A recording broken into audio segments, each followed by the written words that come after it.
Formula proper तरीके से लगाओ। सिली मिस्टेक हो गई बेटा, ये सिली मिस्टेक अक्सर तभी होती है जब तुम्हें बैठ के देखने की आदत होती है, इसलिए पेन चलाओ। बात समझ में आ रही है? मैं सीरियसली बता रहा हूं, मैं एक बार फिर आपको रियलाइज दिला दूं, तुम में से कम 50% बच्चे, 40% बच्चे ऐसे होंगे जो शायद सेलेक्ट हो जाते अगर वो सही तरीके से पढ़ते। तो उन्होंने बैठ के तमाशा देखा था पिछले साल, पिछले 2 साल बैठ के उन्होंने सवाल सोल्व होते हुए देखे थे, मजे मजे में सोल्व होते हुए देख रहे हैं भाई साहब, खुद वो सोल्व कर नहीं रहे हैं, इसी वजह से वो सेलेक्ट नहीं हो पाए। और अगर खुद से करते तो शायद नहीं, डेफिनेटली सिलेक्ट हो गए होते। ये आदत अब चेंज कर लो यार, और मेरे बैच में पढ़ रहे हो तो भाई साहब चेंज ही कर लो आप, ठीक है? नहीं स्टैंड कर पाओगे आप, समझ में आ रही बात? पढ़ना पड़ेगा आपको। और अब तो जिस लेवल के जेईई मेंस का क्वेश्चन पूछे जा रहे हैं, आप कुछ छोड़ के नहीं जा सकते। आप ये समझ लो, बात मैं आपको पहले भी बोल चुका हूं। अगर आप ये सोच रहे हो कि मेरा इस चैप्टर का बैकलॉग है तो क्या मैं सेलेक्ट हो सकता हूं, नहीं हो सकते सेलेक्ट। कहानी बदल गई है। 2015, 2016, 2017 में कहानी अलग होती थी। उसमें अगर कोई बच्चा कोई चैप्टर छोड़ के भी चला जाता था तो भी उसका काम चल जाता था, क्योंकि तब कुछ सवाल बाकी 25% सवाल टफ आया करते थे, चाहे वो रोटेशन का हो। रोटेशन में भी डमरू वाला सवाल बना के जेईई मेंस वालों ने पूछा था, जिसमें अच्छे बच्चों के पसीने निकल गए थे। अब ऐसा नहीं होता है। अब कोई चीज छोड़ोगे, definitely you are out of the competition, सीधा सिलेक्शन के बाहर हो जाओगे, क्योंकि अब हर एक चैप्टर से सवाल पूछे जा रहे हैं और आसान आसान सवाल पूछे जा रहे हैं। अगर टफ सवाल पूछा गया तो पॉसिबिलिटी है कि आपने चैप्टर नहीं पढ़ा और जो बच्चा सब पढ़ के गया है वो दोनों आप बराबर मार्क्स स्कोर करो या आप ज्यादा कर दो। आपने पढ़ा, आपने नहीं पढ़ा चैप्टर, आपने सवाल छोड़ दिया, 0 नंबर मिला। लेकिन जो बच्चा पढ़ के गया उसने सवाल को करने की कोशिश करी और सवाल उससे नहीं हुआ क्योंकि सवाल टफ था, तो उसका समय वेस्ट हो गया। वो आपसे 2 सवाल कम अटेम्प्ट कर पाया, आप आगे निकल गए उससे।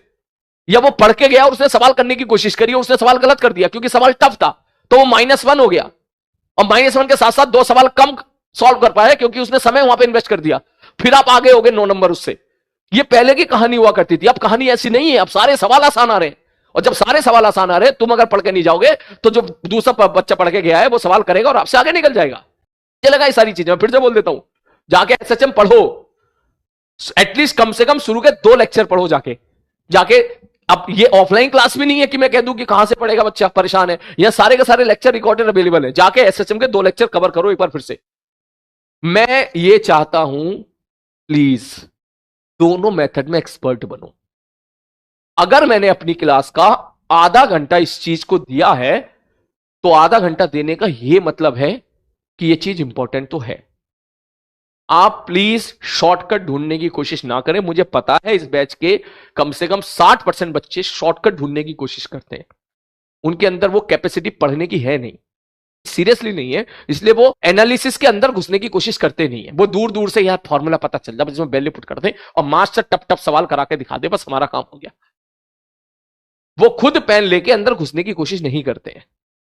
लेकिन जो बाकी पढ़ने वाले 40% बच्चे हैं, मैं उनसे बात बोलूंगा कि अगर मैंने यहां पर 30 मिनट दिए हैं एक आर्टिकल को, तो दैट मीन्स आपको वो सिंसियर तरीके से पढ़ना है।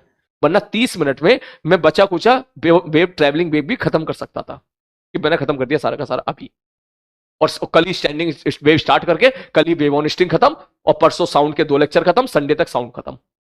ये बात जितने बच्चों को अच्छी लग रही है, हाँ संडे तक साउंड खत्म, इसका मतलब वो पढ़ने वाले बच्चे नहीं है। उनको बस जल्दबाजी है, जल्दी जल्दी करा दो सर, कुछ भी करा दो, जल्दी जल्दी करा दो, चाहे घास काट दो, कुछ भी करा दो। मुझसे ऐसा नहीं हो पाएगा बेटा, बात समझ में आ रही है? मुझसे ऐसा नहीं हो पाएगा।